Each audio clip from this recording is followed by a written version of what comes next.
না প্রশ্ন করলে কি বলবো? কিসের চিঠি?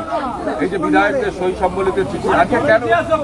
এই যে আপনি 2.5 ঘন্টা বিধানসভায় ছিলেন, বিধায়ক হিসাবে স্বাভাবিক, কিন্তু যে জল্পনার মধ্যে আপনি আচ্ছা, এই প্রবীর প্রশ্নটা করছে যে আমি 2.5 ঘন্টা ছিলাম, তা আমরা প্রবীর আবির কতক্ষণ আড্ডা দিই, যখন 4 ঘন্টা 5 ঘন্টা 6 ঘন্টাও বিধানসভায়। তো স্বাভাবিকভাবে আমি অন্য কোনো কর্মসূচি না থাকলে বিধানসভায় আসি। আজকে বিধানসভায় এসেছিলাম, আমার ব্যক্তিগত কিছু কাজও ছিল, সেই কাজগুলো করেছি। বিধানসভায় এসেছিলাম, ভেতরে সাংবাদিক বন্ধুরা এই মুহূর্তে নেই, তো এখন বিধানসভা থেকে বেরোচ্ছি। এই মানে যে জল্পনা উঠেছে সেটা কি মিথ্যে? এই যে আপনি 50-55 জন বিধায়ক কিনে তৃণমূলের আলাদাভাবে বিরোধী দলের তকমা চাইতে পারেন, আলাদা পরিষদীয় দল। আমি এরকম মানে জানি না, মানে গল্পের গরু আমি তো গাছে ওঠাতে পারবো না। আমার কাছে এরকম কোনো আইডিয়া নেই যে 53, 55, 58 এসব কোনো আইডিয়া নেই। কিন্তু না, আপনি আসার আগে যেহেতু তাপস রায় তিনি বিজেপির বিধায়ক মন্ত্রী হয়েছেন, তিনি পোস্ট করছেন যে আপনি 50 জনের নামের তালিকা নিয়ে বিধানসভায় ঢুকছেন, তৃণমূল দলটা থাকবে না। এইটার সঙ্গে কি কোনো রকম কোনো সম্পর্ক রয়েছে আপনার আসার? আচ্ছা, আসলে তাপসদা তিনি এই বিধানসভার এর আগে ডেপুটি স্পিকারও ছিলেন, হ্যাঁ ডেপুটি চিফ হুইপ ছিলেন, মন্ত্রী ছিলেন, এখন রাজ্যের গুরুত্বপূর্ণ মন্ত্রী। আমি ঘটনাচক্রে দেখার সুযোগ পাইনি তাপসদা কি পোস্ট করেছেন। তো তাপসদা সম্মানীয় মানুষ, তিনি যেটা পোস্ট করেছেন তিনি বলতে পারবেন। আমার কাছে এই ধরনের কোনো ইনফরমেশন নেই। কিন্তু আপনি এই যে কয়েকদিন ধরে বিভিন্ন জায়গায় মিটিং করছেন বলে দেখা যাচ্ছে, এই যে বলা হচ্ছে, এইটা নিয়ে কি বলবেন? আমি তো গতকাল সাংবাদিক বন্ধুরা আমায় জিজ্ঞাসা করেছিলেন যে একজন নাকি অভিযোগ করেছেন যে আমি নাকি দক্ষিণ কলকাতার একটা মিটিংয়ে হোটেলে, দক্ষিণ কলকাতার একটা হোটেলে দীর্ঘক্ষণ নাকি বিভিন্ন এমএলএর সঙ্গে মিট করেছি। আমি আবারও প্রকাশ্যে, সংবাদ মাধ্যম রয়েছে, আমি তাকে চ্যালেঞ্জ করছি, আর আমি আইনজীবীর পরামর্শ নিয়েছি, কারণ এটাও ডিফ্যামেশন। উনি এটা বলতে পারেন না। আমি কোর্টকে বলবো যে তদন্ত করে আমার টাওয়ার লোকেশনটা চেক করে দেওয়া হোক, যে উনি যখন বলেছেন তার আগে কোথায় ছিলাম, আর উনি বলা পর্যন্ত আমি কোথায় ছিলাম আমি তার জন্য প্রশাসনকে জানাবো, কারণ আমার মনে হয়েছে এতে আমার মানহানি হয়েছে। আজকে একটা চিঠি জমা পড়েছে অভিষেক বন্দ্যোপাধ্যায়ের তরফ থেকে। কি দেবেন আপনি? মানে কি চিঠি আমি জানি না, বলতে পারবো না। বিধায়কের সই সম্বলিত কোনো চিঠি আপনি কি দেবেন? বিধায়কদের সই সম্বলিত কোনো চিঠি? বিধায়কদের সই সম্বন্ধিত চিঠি আমার কাছে এরকম কোনো আইডিয়া নেই।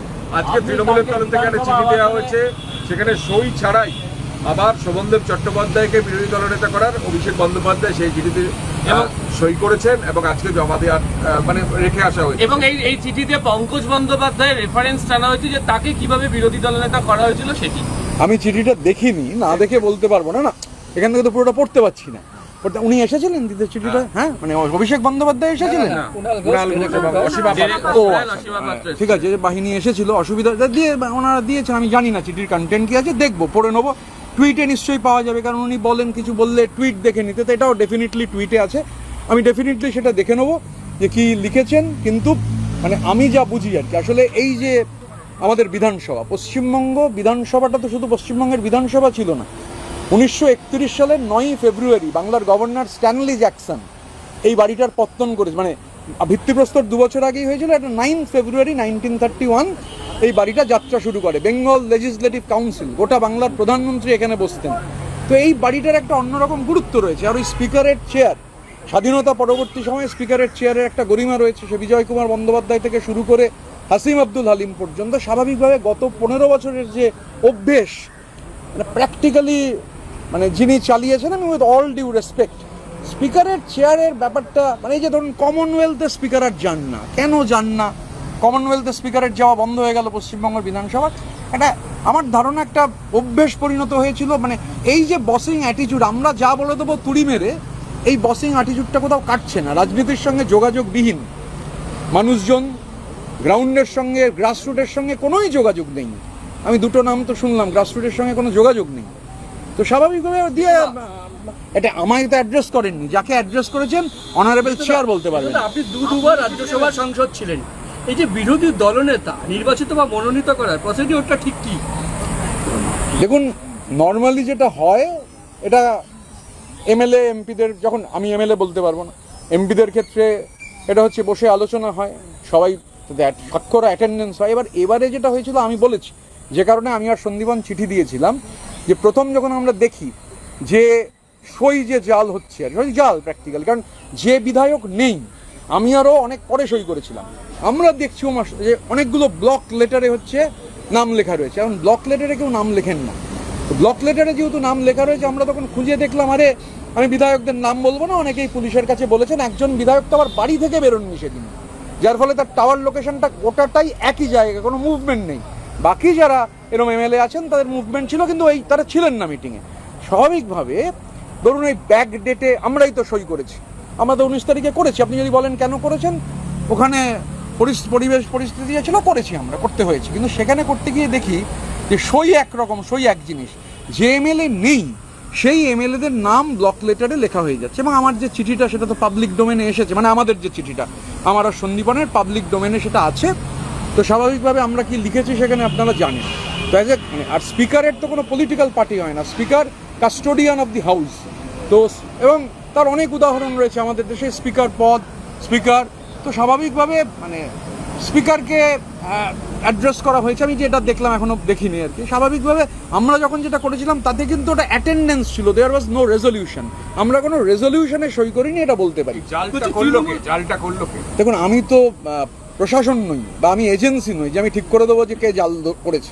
ওখানে অনেকে ছিলেন, এখন তাদের আবার চাকরি আছে কিনা তাও।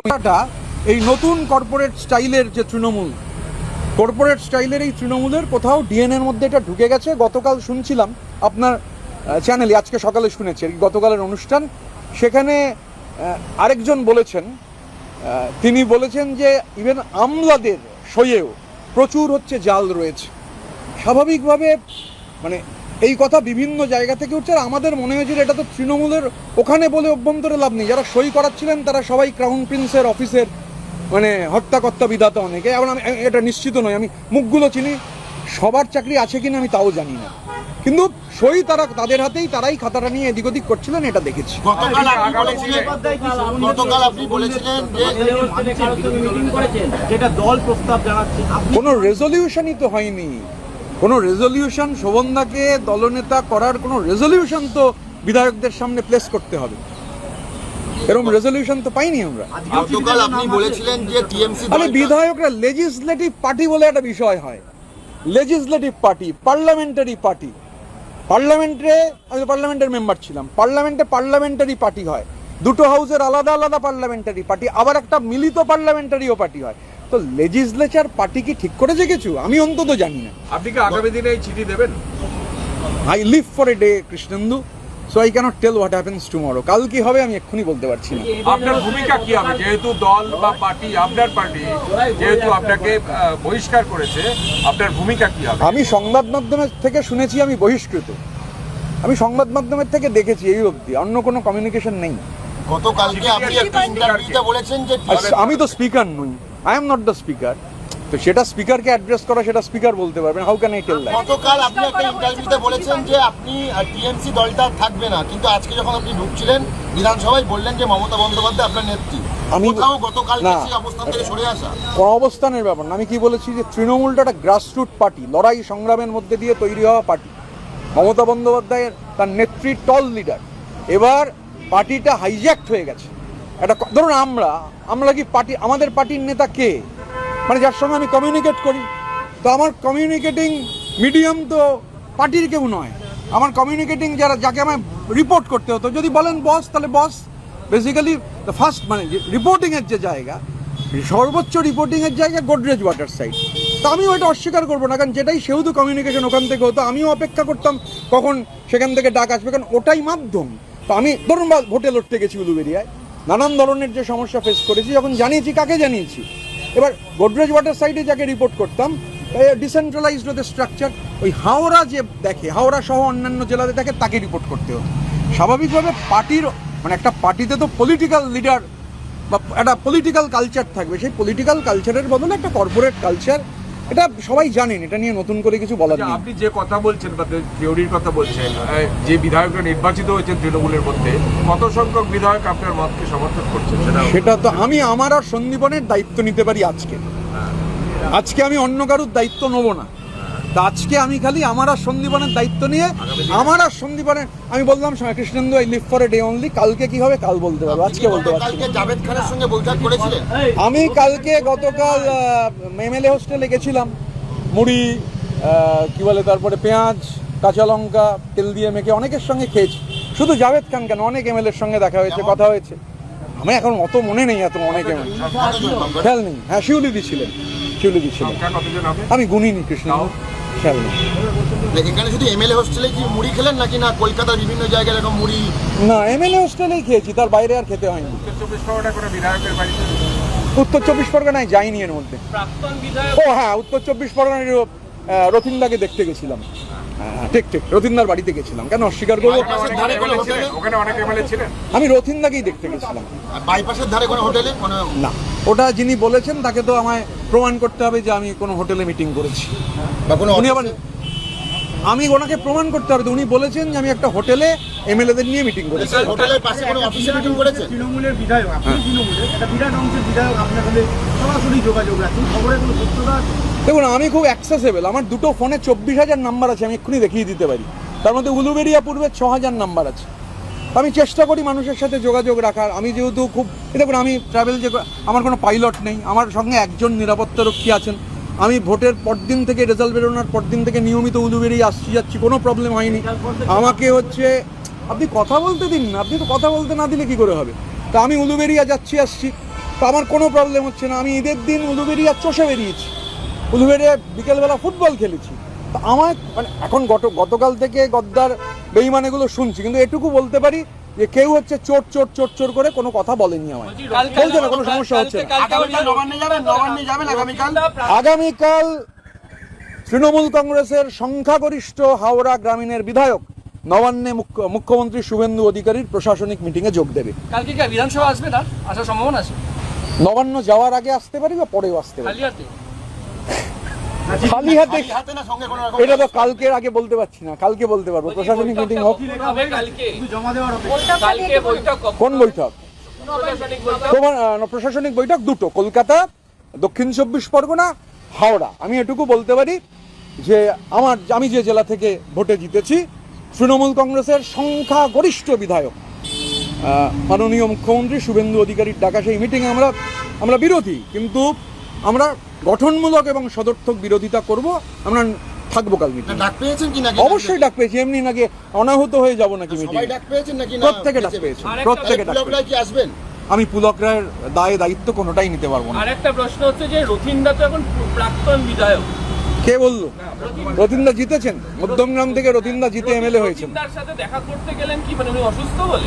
আমি তো এমনি সবার সাথে যোগাযোগ রাখি, মানে আমি তোমার সাথেও যোগাযোগ থাকে, মানে আমার যখন কোনো কাজ থাকে না, শুধু প্রফেশনালিজমের জন্য। ধরো এখানে অনেকে আছেন যারা শুধু হয়তো পেশাদারি দরকারে আমায় ফোন করেন, কিন্তু তোমার সাথে পেশাদারি দরকারের বাইরেও, প্রবীরের সাথে পেশাদারি দরকারের বাইরেও আমার কথা হয়।